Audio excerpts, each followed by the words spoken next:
रोजाना ज्ञानवर्धक ज्योतिष और धार्मिक जानकारियों के लिए आप हमारे इस चैनल श्री एस्ट्रो को सब्सक्राइब कर सकते हैं। तो भौमवती नाम की एक नगरी थी। उसमें राजा रूपसेन राज किया करते थे। उनके पास एक चिंतामणि नाम का एक तोता था। एक दिन राजा ने उस तोते से पूछा कि हमारा ब्याह किसके साथ होगा। तो तोते ने कहा कि मगध देश के राजा की बेटी चंद्रावती के साथ आपका विवाह होगा। राजा ने ज्योतिषी को बुलाया। ज्योतिषी को बुलाकर उससे पूछा कि हमारा विवाह किससे होगा। ज्योतिषी ने भी वही कहा कि मगध देश के राजा की बेटी चंद्रावती के साथ आपका विवाह होगा। उधर मगध देश की राजकन्या के पास, राजकुमारी के पास भी एक मैना थी। उसका नाम था मदन मंजरी। एक दिन राजकुमारी ने मैना से पूछा, मेरा विवाह किसके साथ होगा। मैना ने कह दिया कि भोगवती नगर के राजा रूपसेन के साथ तुम्हारा विवाह होगा। संयोग से इसके बाद दोनों का विवाह हो गया। रानी के साथ उसकी मैना भी आ गई। राजा रानी ने तोता मैना का ब्याह करके उन्हें एक ही पिंजरे में रख दिया। एक दिन की बात है, तोता मैना में बहस छिड़ गई। मैना ने कहा, आदमी बड़ा पापी, दगाबाज और अधर्मी होता है। तोते ने कहा, स्त्री झूठी, लालची और हत्यारी होती है। देखते ही देखते दोनों का झगड़ा बढ़ने लगा। तो राजा ने कहा, क्या बात है, तुम आपस में क्यों लड़ रहे हो।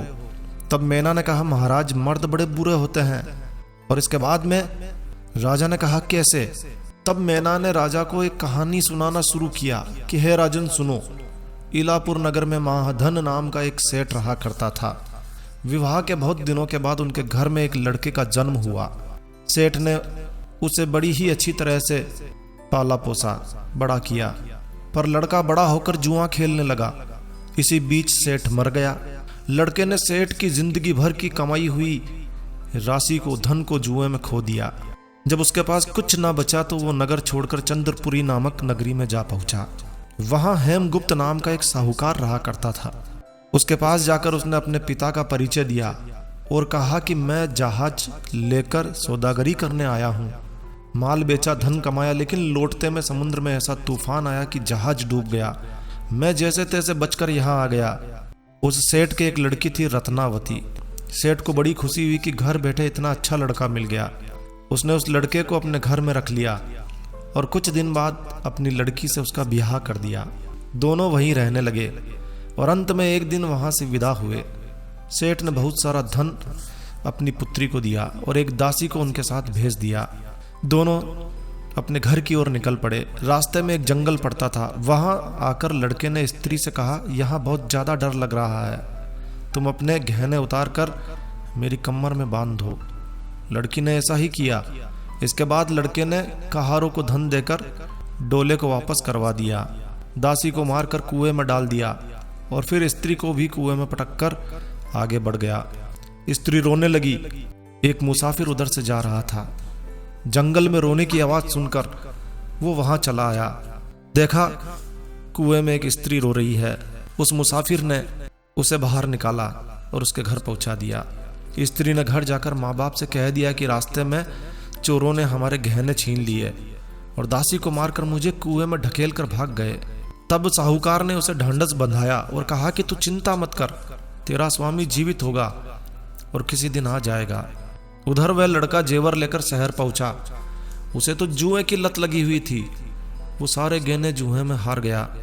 उसकी बुरी हालत हुई तो वह यह बहाना बनाकर कि उसके लड़का हुआ है, फिर अपनी ससुराल चला आया। वहां पहुंचते ही सबसे पहले उसकी स्त्री मिली। वह बड़ी खुश हुई। उसने पति से कहा, आप कोई चिंता ना करें, मैंने यहाँ आकर दूसरी ही बात कही है। जो कहा है वह उसने बता दिया। सेठ अपने जमाई से मिलकर बड़ा प्रसन्न हुआ और उसने उसे बड़ी अच्छी तरह से घर में रखा। कुछ दिन बीते। एक रोज वह लड़की गहने पहने सो रही थी। उसने चुपचाप छुरी से उसे मार डाला और गहने लेकर चंपत हो गया। मैना बोली, महाराज ये सब मैंने अपनी आंखों से देखा है, सब अपनी आंखों से। ऐसा पापी होता है आदमी। राजा ने तोते से कहा, अच्छा तुम्हारा क्या झगड़ा है। तोते ने कहा, स्त्री बहुत बुरी होती है। तो राजा ने कहा, तुम बताओ स्त्री क्यों बुरी है। इस पर तोते ने कहा, राजन मैं भी तुम्हें एक कहानी सुनाता हूँ। ऐसा कहकर तोता कहानी सुनाने लगा। तोते ने कहा, सुनो राजन, कंचनपुर में सागरदत्त नाम का एक सेठ रहा करता था। उसे श्रीदत्त नाम का एक लड़का था। वहां से कुछ दूर ही पर एक और नगर था, श्री विजयपुर। उसमें सोमदत्त नाम का एक सेठ रहा करता था। उसके एक लड़की थी, वह श्रीदत्त को ब्याही थी। ब्याह के बाद श्रीदत्त व्यापार करने प्रदेश चला गया। 12 बरस हो गए और वह ना आया तो जयश्री व्याकुल होने लगी। एक दिन वह अपनी अटारी पर खड़ी थी कि एक आदमी उसे दिखाई दिया। उसे देखते ही वो उस पर मोहित हो गई। उसने उसे अपनी सखी के घर बुलवा लिया। रात होते ही वह उस सखी के घर चली जाती और रात भर वहां रहकर दिन निकलते ही घर लौट आती। इस तरह से बहुत दिन बीत गए।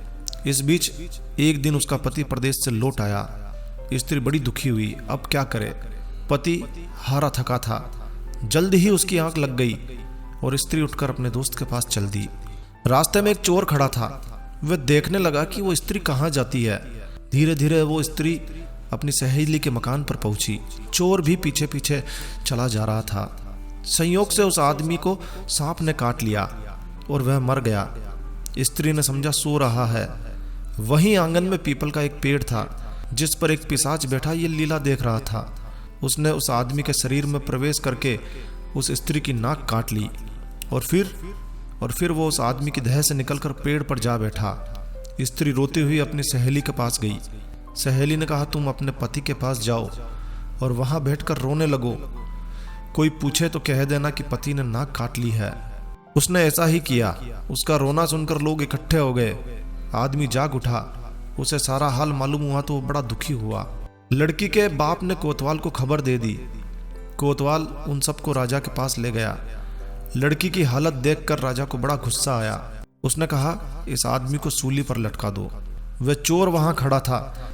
जब उसने देखा कि एक बेकसूर आदमी को सूली पर लटकाया जा रहा है तो उसने राजा के सामने जाकर सब हाल सच सच बता दिया और बोला, अगर मेरी बात का विश्वास ना हो तो जाकर देख लीजिए, उस आदमी के मुंह में स्त्री की नाक है। राजा ने दिखवाया तो उस मरे हुए आदमी के, जो कि उस स्त्री का दोस्त था, उसके मुंह में उस स्त्री की नाक निकली। इतना कहकर तोता बोला, है राजा, स्त्रियां ऐसी होती है। राजा ने उस स्त्री का सिर मुंडवाकर गधे पर बिठाकर नगर में घुमवाया और शहर से बाहर छुड़वा दिया। यह कहकर तोता बोला कि राजा बताओ कि दोनों में ज्यादा पापी कौन है। राजा ने कहा, स्त्री। तोते ने पूछा, कैसे? राजा ने कहा, मर्द कैसा ही दुष्ट हो, उसे धर्म का थोड़ा बहुत विचार रहता ही है, स्त्री को नहीं रहता है और इसलिए वो अधिक पापिन है। राजा के द्वारा जवाब दिए जाने पर तोता और मैना की लड़ाई समाप्त हो गई और वो प्रेम पूर्वक रहने लगे। दोस्तों, यह कहानी आपको कैसी लगी हमें कमेंट करके ज़रूर बताएं। दोस्तों, यह वीडियो आपको अच्छा लगा हो तो लाइक के बटन पर जरूर क्लिक कीजिए और यदि आपने हमारा ये चैनल सब्सक्राइब नहीं किया हुआ है तो कृपया चैनल सब्सक्राइब कर लीजिए, क्योंकि इस चैनल पर हम लेकर आते हैं आपके लिए तरह तरह की धार्मिक जानकारियाँ, हम रेमेडीज, होम टिप्स और टेक्निकल नॉलेज। तो सब्सक्राइब करने पर आपको हमारे नए वीडियोज़ की अपलोड्स लगातार निरंतर मिलती रहेगी। तो अभी सब्सक्राइब के लाल बटन पर क्लिक करके चैनल सब्सक्राइब कर लीजिए। तो एक नया वीडियो, एक नई जानकारी लेकर मैं आपका दोस्त नरेंद्र अग्रवाल फिर मिलूंगा। तब तक के लिए stay healthy, stay happy. Thank you for watching my video. Thanks. जय श्री राम, जय हनुमान।